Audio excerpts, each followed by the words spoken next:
दोस्तों, क्या आपने कभी ये सोचकर देखा है कि अपना इंडिया इतना बड़ा है और इतने बड़े इंडिया में हमें ढेर सारी कंपनीज देखने को मिल जाती है, लेकिन फिर भी इनमें से बस कुछ गिनी चुनी कंपनीज ही होती हैं जो स्टॉक मार्केट में जाकर लिस्ट होती हैं। अब जैसे कि अगर मैं अपने आसपास की किसी लोकल कंपनी को उठा लूं कि रामलाल कंपनी शेयर प्राइस, अगर मैं इस चीज को गूगल पर सर्च करता हूं रामलाल कंपनी शेयर प्राइस, तो मुझे वहां पर शेयर प्राइस देखने को नहीं मिलेगा, क्योंकि ये जो कंपनी है ये स्टॉक मार्केट पर एक लिस्टेड कंपनी नहीं है या अभी स्टॉक मार्केट पर लिस्ट नहीं हुई है। लेकिन इसके अपोजिट अगर मैं रिलायंस कंपनी शेयर प्राइस को गूगल पर सर्च करता हूं तो मुझे वहां पर रिलायंस कंपनी का पूरा डेटा देखने को मिल जाएगा और प्रेजेंट में रिलायंस कंपनी के शेयर का क्या प्राइस चल रहा है मुझे वो चीज भी वहां पर देखने को मिल जाएगी। लेकिन अब सवाल यही है कि आखिर किस तरह से जो ये रिलायंस कंपनी है वो स्टॉक मार्केट में लिस्ट हुई है और किस तरह से उस कंपनी का जो शेयर प्राइस है वो डिसाइड किया गया था। अब क्योंकि प्रेजेंट में तो हम लोगों को ये मालूम है कि ये जो रिलायंस कंपनी का शेयर प्राइस है ये मार्केट में डिमांड एंड सप्लाई और ढेर सारे मार्केट फैक्टर्स होते हैं, उनकी बदौलत ये जो कंपनी का शेयर प्राइस है वो अब फ्लक्चुएट हो रहा है। लेकिन दोस्तों, कोई भी कंपनी जो स्टॉक मार्केट में लिस्टेड है वो पैदाइशी तो स्टॉक मार्केट में एक लिस्टेड कंपनी नहीं रही होगी, कुछ ना कुछ तो फैक्टर्स रहे होंगे, कुछ ना कुछ तो एलिजिबिलिटी क्राइटेरिया रहा होगा जिसके बदौलत वो जो कंपनी है वो स्टॉक मार्केट में जाकर लिस्ट हो चुकी है। और यही बार एक और इंटरेस्टिंग चीज हमें समझने की जरूरत पड़ जाती है कि आखिर जब ये कंपनी या कोई भी कंपनी पहले दिन जब स्टॉक मार्केट में लिस्ट हुई थी, पहले दिन जब उसने स्टॉक मार्केट में अपने कदम रखे थे, तो उस वक्त उस कंपनी का शेयर प्राइस किस तरह से डिसाइड किया गया था। अब क्योंकि प्रेजेंट में तो हमें मालूम है कि इस कंपनी का शेयर प्राइस 10, 20, 50 रुपए है, लेकिन पहले दिन जब वो स्टॉक मार्केट में लिस्ट हुई थी तब उस कंपनी का वो जो शेयर प्राइस था, पहला शेयर प्राइस था, वो किस तरह से डिसाइड किया गया था। तो आज की इस वीडियो में हम लोग उसी चीज को एक एक करके बारीकी से समझने की कोशिश करेंगे। तो वीडियो काफी ज्यादा इंफॉर्मेटिव होने वाली है, स्टार्टिंग से लेकर एंड तक देखते रहना। हेलो दोस्तों, मेरा नाम है साहिल और स्वागत है आप सभी का इस चैनल पर। तो दोस्तों, जब तक मैंने स्टॉक मार्केट को अच्छी तरह से समझना नहीं चालू किया था तब तक मैं ये सोचा करता था कि ये जो अपनी स्टॉक मार्केट है वो कुछ इस तरह से वर्क करती है कि आप बस अपनी कंपनी को लाओ, स्टॉक मार्केट में लिस्ट करवाओ और एक बार जब आपकी कंपनी स्टॉक मार्केट में लिस्ट हो जाएगी तो आम जनता में से, मतलब आम इन्वेस्टर्स आपकी कंपनी में अपने पैसे लगाना शुरू कर देंगे, यानी इन्वेस्ट करना स्टार्ट कर देंगे। मेरा कुछ इस तरह से सोचना होता था। लेकिन जब मैंने स्टॉक मार्केट को और स्टडी किया तो मुझे मालूम चला कि ये जो स्टॉक मार्केट होती है ना, ये बेसिकली दो तरह की मार्केट के बीच स्प्लिट रहती है। अब इसमें पहली को कहा जाता है प्राइमरी मार्केट और दूसरी को कहा जाता है सेकेंडरी मार्केट। अभी प्राइमरी और सेकेंडरी मार्केट होता क्या है, चलो यहां पर एक क्विक ओवरव्यू ले लेते हैं। तो कोई भी कंपनी जो स्टॉक मार्केट में पहली बार लिस्ट होने के लिए आ रही है उसे सबसे पहले प्राइमरी मार्केट से होकर जाना पड़ता है, जहां पर उसके शेयर प्राइस को बेसिकली डिसाइड किया जाता है कि कंपनी का शेयर प्राइस क्या होगा जब वो सेकेंडरी मार्केट में फाइनली लिस्ट हो जाएगी। अब यहां पर सेकेंडरी मार्केट का बेसिकली मतलब है कि वो वाली मार्केट जो फाइनली आम जनता को, पब्लिक को अब विजिबल होना शुरू हो जाएगी। मतलब कि अगर आप रिलायंस कंपनी शेयर प्राइस को गूगल पर देख पा रहे हो तो उसका यह मतलब है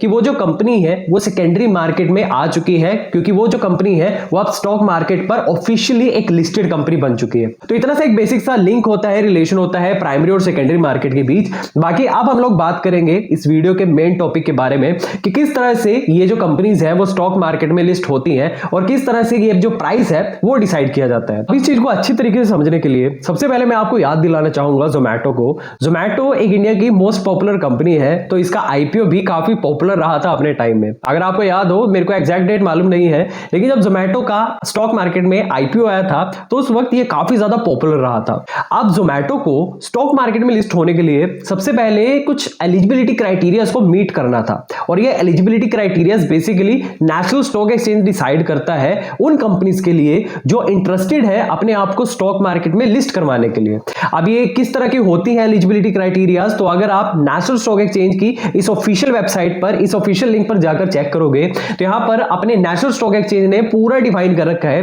कि किस तरह से कोई भी कंपनी स्टॉक मार्केट में लिस्ट होने के लिए एलिजिबल होती है। अब क्योंकि दोस्तों जोमैटो इन सभी एलिजिबिलिटी क्राइटेरियाज को मीट कर रही थी, तो इसीलिए जो ये कंपनी है वो स्टॉक मार्केट में लिस्ट होने के लिए तैयार थी। और अब स्टॉक मार्केट में इन कंपनीज की लिस्टिंग की प्रोसेस शुरू होती है प्राइमरी मार्केट से, क्योंकि प्राइमरी मार्केट में ही, जैसे कि मैंने कहा, कि इन कंपनीज के शेयर प्राइस को, फर्स्ट शेयर प्राइस को डिकोड किया जाता है, डिसाइड किया जाता है। और वो होता किस तरह से है, तो जैसे कि यहां पर जो जोमैटो है, तो जोमैटो सबसे पहले जाकर अंडरराइटर्स और बैंकर्स के साथ अपना एक मीटअप करती है, उनके साथ मिलती है। अब ये अंडरराइटर्स और बैंकर्स को आप ऐसे समझो कि जो अंडरराइटर्स और बैंकर्स होते हैं ये एक तरह की फाइनेंशियल ऑर्गेनाइजेशन होती है जो इस काम में काफी एक्सपर्ट होते हैं कि किस तरह से किसी भी कंपनी को हमें स्टॉक मार्केट में रजिस्टर करवाना है, लिस्ट करवाना है, और किस तरह से उस कंपनी के के शेयर प्राइस को हमें फाइंड आउट करना है। अब ये बेसिकली किस तरह से करते हैं इस चीज को, तो ये लोग क्या करते हैं, सबसे पहले कंपनी की वैल्यूएशन को देखते हैं कि कंपनी की वैल्यूएशन बेसिकली क्या है। और ये जो वैल्यूएशन है ये इन्हें बहुत ही सोच समझकर डिसाइड करनी होती है, क्योंकि इसी वैल्यूएशन के बेसिस पर कंपनी के शेयर का प्राइस निकाला जाता है। अब वैसे दोस्तों जो ये वैल्यूएशन है, जो ये कंपनी का शेयर प्राइस है, वो खुद कंपनी भी डिसाइड कर सकती थी,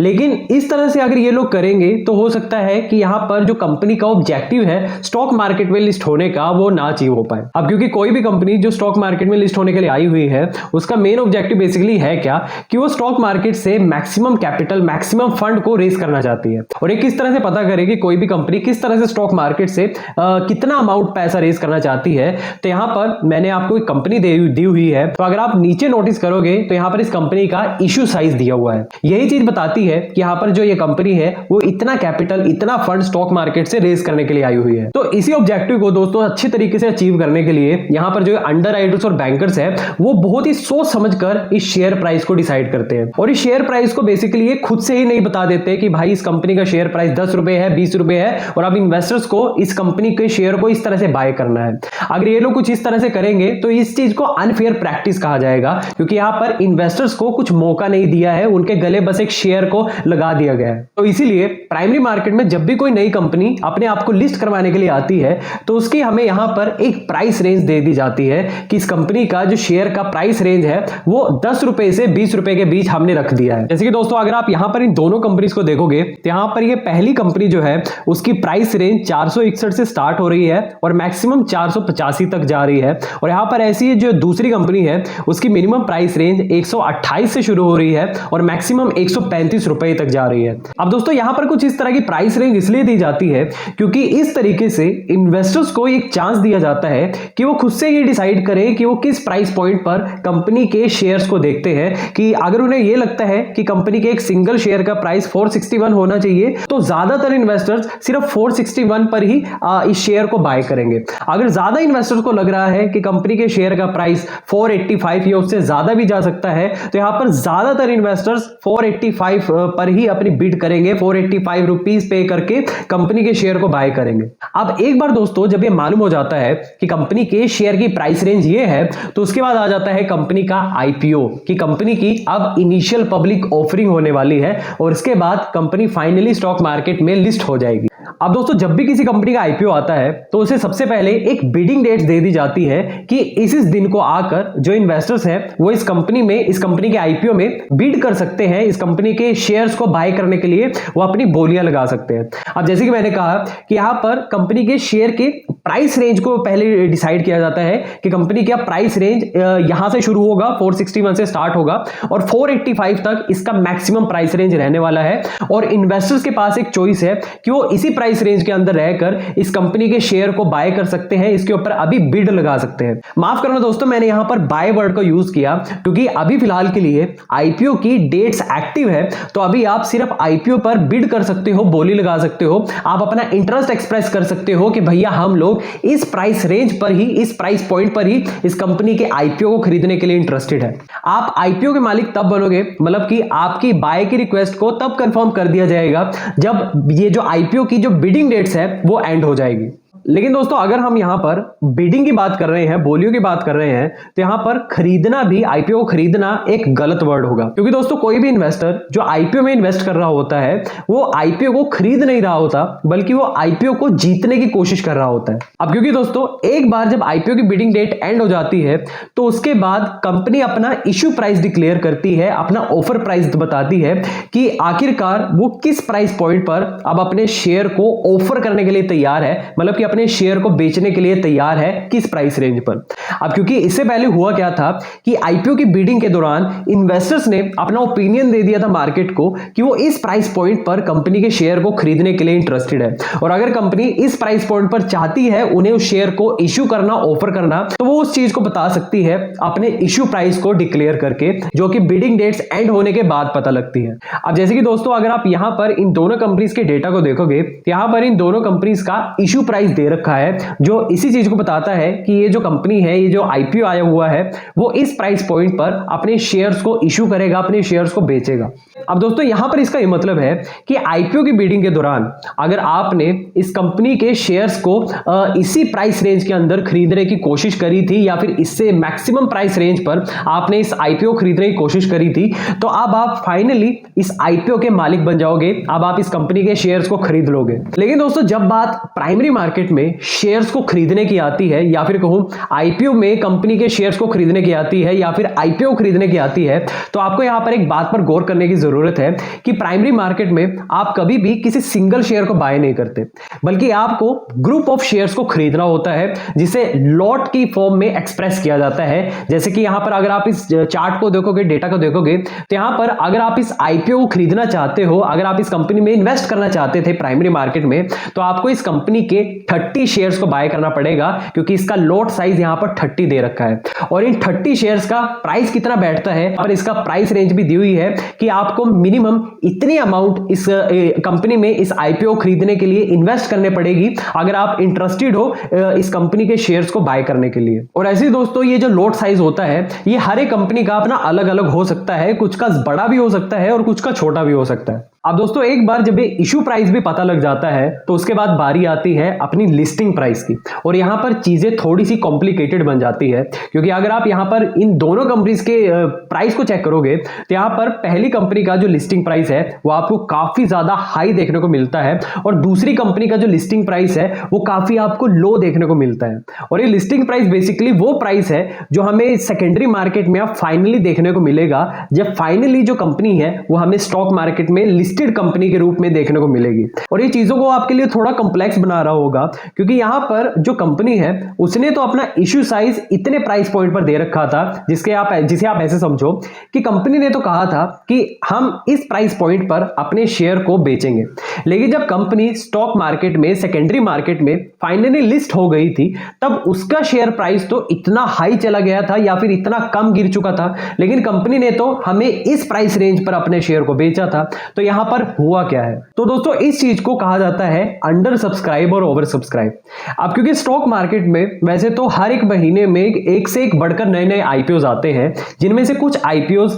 काफी ज्यादा पॉपुलर होते हैं, उनकी ऑलरेडी काफी अच्छी डिमांड होती है, पर कुछ आईपीओज को ज्यादातर लोग नहीं जानते, तो इसीलिए उनकी डिमांड ज्यादा नहीं क्रिएट हो पाती। अब यही दो फैक्टर्स होते हैं जिसकी वजह से कुछ आईपीओज अंडर सब्सक्राइब रह जाते हैं, पर कुछ आईपीओज ओवर सब्सक्राइब चले जाते हैं। अब यहां पर अंडर सब्सक्राइब और ओवर सब्सक्राइब का मतलब आप ऐसे समझो कि एक कंपनी है जो स्टॉक मार्केट में अपने 10 लाख शेयर्स को इश्यू करने के लिए आई थी, लेकिन क्योंकि वो कंपनी ऑलरेडी काफी ज्यादा पॉपुलर थी, तो जब उसका आईपीओ आता है तो एकदम से उसके पास 30 लाख शेयर्स की एप्लीकेशंस पहुंच जाती है। इसका यह मतलब है कि यहां पर उस कंपनी का जो आईपीओ है वो 3 गुना ओवर सब्सक्राइब चला जाता है। अब ऐसी दूसरे सिनेरियो में होता क्या है कि यहां पर जो दूसरी कंपनी है वो अपने स्टॉक मार्केट में तकरीबन 10 लाख शेयर्स को ही इश्यू करने के लिए आई थी, 10 लाख शेयर्स को बेचने के लिए आई थी, लेकिन उसे एप्लीकेशंस रिसीव कितनी होती है? सिर्फ 1 लाख। जिसका मतलब है कि यहां पर इस कंपनी को 10 टाइम्स लेस सब्सक्राइब किया गया था, यानी कि ये जो कंपनी थी वो 10 गुना अंडर सब्सक्राइब रह चुकी थी।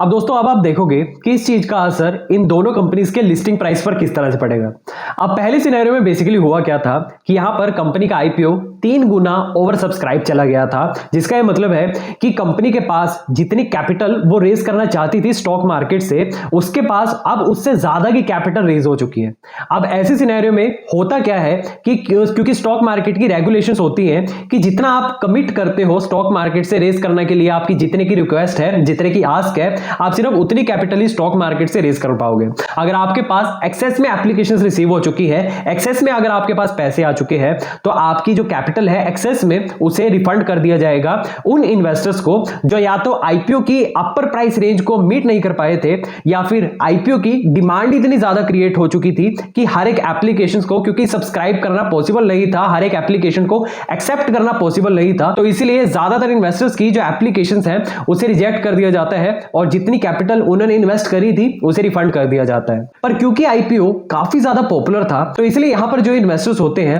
वो अपना पहली एक प्री ऑर्डर सेट करके रखते हैं कि जैसे स्टॉक मार्केट में वो जो कंपनी है वो लाइव जाएगी तो एकदम से वो उनके शेयर को बाय कर लेंगे, जिससे कि कंपनी का जो लिस्टिंग प्राइस है वो एकदम से आपको हाई जाता हुआ नजर आएगा जब पहले दिन वो जो कंपनी है वो स्टॉक मार्केट में लिस्ट हो जाएगी। लेकिन दूसरी सिनेरियो में क्या हुआ था, कंपनी का आईपीओ 10 टाइम्स अंडर सब्सक्राइब चला गया था। कंपनी जितना कैपिटल स्टॉक मार्केट से रेज करना चाहती थी वो उतना कैपिटल नहीं रेज कर पाई, जिससे कि हुआ क्या कि कंपनी की जितनी वैल्यूएशन पहले आंकी गई थी, जितनी की वैल्यूएशन का उन्होंने पहले एक हिसाब किताब लगाया था, उतनी वैल्यूएशन नहीं बन पाई। मार्केट ने अपना सेंटीमेंट दे दिया, इन्वेस्टर्स ने अपना सेंटीमेंट दे दिया कि वो इस प्राइस रेंज पर कंपनी के आईपीओ को देखते हैं, कंपनी के शेयर को देखते हैं, ना कि वो जो अंडरराइटर्स और बैंकर्स मिलकर हमें बता रहे हैं। तो इसीलिए दोस्तों स्टॉक मार्केट में या फिर कहूं सेकेंडरी मार्केट में फाइनली जब हमें कंपनी देखने को मिलती है तो उस वक्त हमें इस कंपनी का जो लिस्टिंग प्राइस है वो इसके इश्यू प्राइस से भी काफी कम देखने को मिलता है।